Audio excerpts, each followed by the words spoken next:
نحمده ونصلي على رسوله الكريم أما بعد فقد قال الله تعالى في القرآن المجيد والفرقان الحميد أعوذ بالله من الشيطان الرجيم بسم الله الرحمن الرحيم۔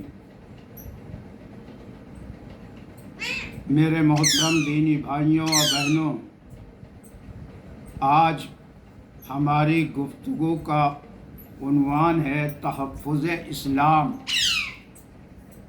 یعنی اسلام کی حفاظت۔ وہ دین، وہ اسلام جس کو ہم تک پہنچانے کے لیے ہمارے پیارے رسول جناب حضرت محمد مصطفیٰ صلی اللہ علیہ وسلم نے ناگفتہ تکلیفیں برداشت کی ہیں، بے انتہا ظلم و ستم برداشت کیے ہیں، اور بہت سی قربانیاں اور شہادتیں ہوئی ہیں۔ تو ہم تمام مسلمانوں کی ذمہ داری یہ ہے، اور ہماری شریعت بھی یہ کہتی ہے، ہم پر یہ فرض ہے تحفظ اسلام۔ اور ہندوستان کا جو مسلمان ہے وہ تمام دنیا سے سب سے کمزور، ضعیف ایمان اور عقیدے کا مسلمان ہے۔ یہ مجھے کہنے میں کوئی تکلف نہیں ہے۔ اگر ہم نے دین کی حفاظت نہ کری بلکہ کچھ کا کچھ ہو چکا دین اسلام، کیونکہ دین کے جتنے دشمن ہیں وہ سب مسلمانوں ہی کے روپ میں ہیں، ہمارے ہی بیچ میں ہیں، ہمارے ہی ساتھ اٹھتے بیٹھتے ہیں، اور ہم جو ہیں ان کے ساتھ اٹھتے بیٹھتے ہیں۔ لیکن اپنی کم علمی کی وجہ سے، اس فرض کو چھوڑ دینے کی وجہ سے کہ عورت و مرد ہر مسلمان پر علم دین سیکھنا فرض ہے، اس فرض کو چھوڑ دینے کے سے یہ بات پیدا ہوئی کہ ہمیں پتہ ہی نہیں ہے کہ اصلی دین کیا ہے، اوریجنل دین اسلام ہے کا، اور وہ ہے قرآن کے اندر۔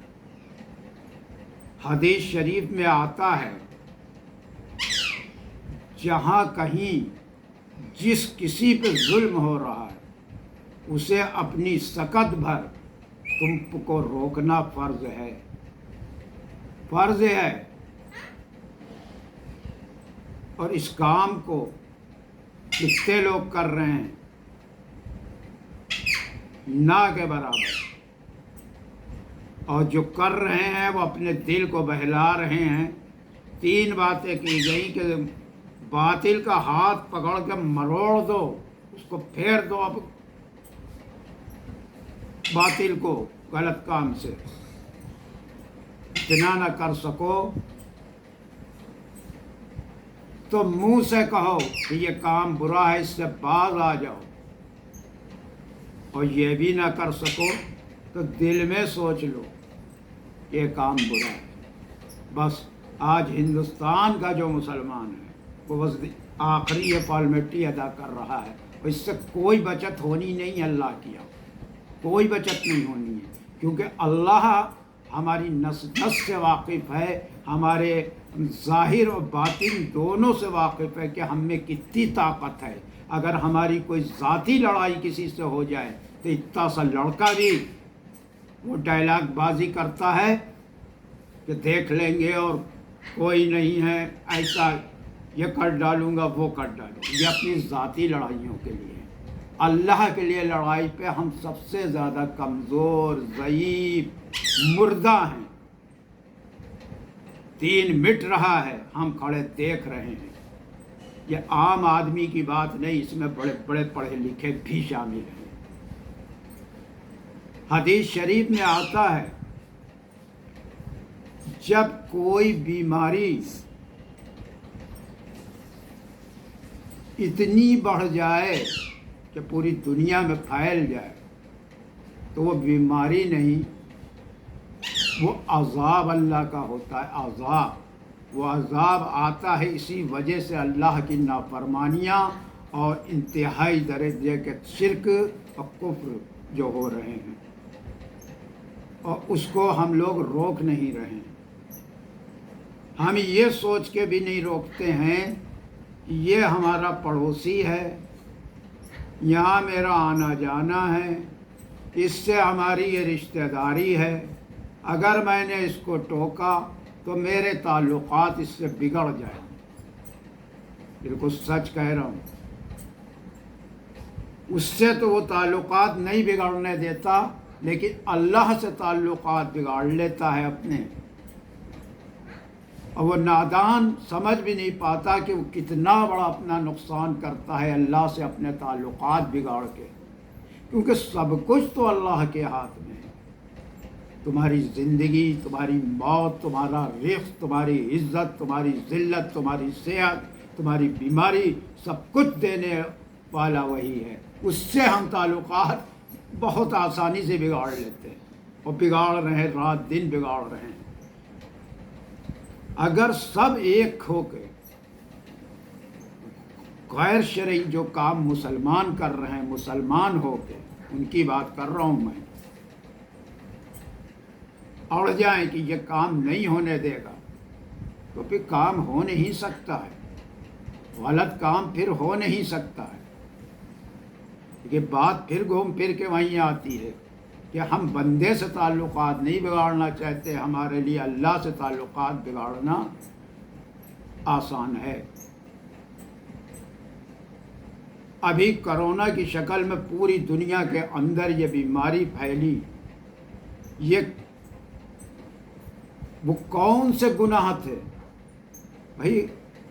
بڑے سے بڑے گناہ تو ازل سے ہوتے چلے آ رہے ہیں، آخر وہ کون سے گناہ تھے، کون سے گناہ ہیں جس سے اللہ اس وقت اس قدر ناراض چل رہا ہے؟ اور پھر ذرا اور مشاہدہ کریے کہ جب وہ قہر اللہ کا عذاب ٹوٹا تو اس کا شکار کون بنا، اس کا نشانہ کون تھا، اس عذاب کا شکار کون تھا، کن کے پر مقدمے قائم ہوئے، کون جیل گئے؟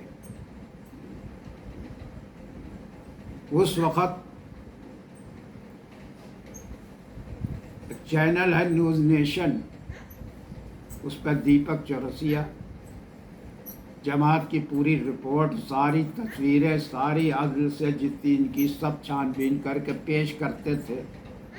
اس میں انہیں کہا تھا کہ مولانا سعد صاحب کسی بھی اسکول، کسی بھی مدرسے سے کہیں سے نہیں پڑھے لکھے۔ اس وقت بات یہ پھنس رہی تھی کہ وہ دیپک چورسیا تھے۔ آج ہمیں بتائیے، آج دنیا کا سب سے بڑا ادارہ دارالعلوم دیوبند نے یہی بات کہی کہ مولانا سعد صاحب پاس کوئی لیاقت نہیں ہے۔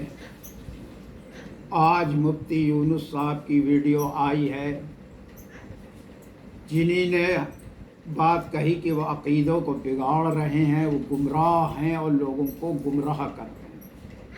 یہ سب باتیں بالکل نئی نہیں ہیں ہمارے لیے، یہ ان لوگوں کے لیے تو نئی ہو سکتی ہے جو پیڑھی در پیڑھی نئے پیدا ہوئے ہیں۔ یہ تو ہم تنہا اکیلے جب اس کا نام و نشان یا فتووں کا نہیں تھا، تب سے ہم اس بات کو محسوس کر رہے ہیں اور لگے ہیں کہ کسی طرح سے یہ راہ راست پر آ جائیں۔ تو میرے محترم دینی بھائیوں، اگر ہم نے تحفظ نہیں کرا اسلام کا تو اسلام مٹ جائے گا، اور اسلام مٹ گیا تو ہم بھی مٹ جائیں گے، نہ ہماری دنیا بھی برباد ہوگی اور ہماری آخرت بھی برباد ہوگی، ہماری پکڑ اللہ کی یہاں ہوگی۔ حدیث شریف میں آتا ہے اگر کسی پہ ظلم ہو رہا ہے، آپ نے نہیں روکا، تو کل مظلوم کا ہاتھ آپ کے گلبان میں ہوگا اور اللہ سے وہ شکایت کرے گا کہ میرے پر ظلم ہو رہا تھا، میرے ساتھ ناانصافی ہو رہی تھی اور یہ کھڑے دیکھ رہے تھے، انہی نے نہیں روکا، نہیں آواز بلند کری، نہیں منع کیا۔ تو اس وقت بہت طبیعت سے خالی یہ کہہ دینا کافی نہیں کہ فلانا عقیدے کو بگاڑ رہا ہے، یہ ذرا سوچئے کہ یہ کتنی بڑی لاکھوں کی تعداد میں جماعت ہے۔ جب اس کا سربراہ، جب اس کا کمانڈر ہی گمراہ ہوگا تو باقی کہاں سے اصلاح ہوگی؟ مطلب دیوبند سے بڑے وہ مان رہے ہیں اپنے کو، وہ ساری دنیا سے بڑے مان رہے ہیں، وہ کسی کو نہیں مانتے ہیں، ان کے اپنے فتوے ہیں، بس وہ مولانا سعد صاحب کو مانتے ہیں۔ انہی نے مولانا سعد صاحب کو درجہ بہت اونچا دے رکھا ہے۔ تو اس چیز کو پر دھیان دیجیے، اور باطل جو ہے ہمارا سارا دھیان، ہمارے بڑوں کا بھی سارا دھیان باہری کی طرف لگائے ہوئے ہے، اندر کیا ہو رہا ہے اس کو دیکھنے کی کسی کو فرصت نہیں ہے۔ اور ان کی اصلاح اگر کوئی کہے ہو سکتی ہے تو ناممکن ہے۔ میں 3 باتیں کہہ کے ختم کر رہا ہوں۔ ان کی 3 شرطیں ہیں۔ جب یہ کسی کو ٹھڈی میں ہاتھ دے کے سر سہلا کے مسجد میں لے جاتے ہیں، پہلے تو اس کو راضی کرتے ہیں 3 دن، 40 دن، پھر 4 مہینے۔ وہاں ان سے شپث لی جاتی کہ کیا کرا جاتا کہ تم کسی کی بھی بیان دنیا میں نہیں سنو گے، کسی کا بھی بیان، چاہے جتنا بڑا اولیاء اللہ ہو، تمہیں صرف اپنے گروہ کی تقریر سننا ہے۔ نمبر 2، قرآن کہ کسی مجلس میں نہیں بیٹھو گے۔ تو نمبر 3، صرف اپنے ہی گروہ میں رہو گے۔ تو اب ہمیں کوئی بتا دے، اگر کوئی بیمار ہے تو اسے دوا دی جا سکتی ہے، اعلیٰ سے اعلیٰ امریکہ سے منگا دو کہ بھائی، ویسے تو شفا اللہ ہی کے ہاتھ میں ہے، کم سے کم انسانی جد و جہد کوشش کی جا سکتی ہے۔ لیکن ان بیماروں کو کی موت ہی بیماری میں ہے، کیونکہ یہ دوا کھائیں گے نہیں، یعنی کہ یہ کسی کی بھی نہیں سنیں گے۔ تو جب آپ کسی کی بھی نہیں سنیں گے تو آپ کو اصلیت کا پتہ کیسے چلے گا؟ کیسے چلے گا؟ آپ مارکیٹ جاتے ہیں، 10 دکانوں میں ایک سامان کو پوچھ کے لیتے ہیں، کہیں دام میں ہمیں ٹھگ تو نہیں رہا ہے، کہیں چیز نقلی تو نہیں ہے، 10 جگہوں پہ دیکھتے ہیں۔ آپ صرف اسی اندھے کنویں کے اندر ہی زندگی گزارتے ہیں اور اسی میں جیتے ہیں، اسی میں مر جاتے ہیں۔ وآخر دعوانا الحمد للہ رب العالمین۔ بسم اللہ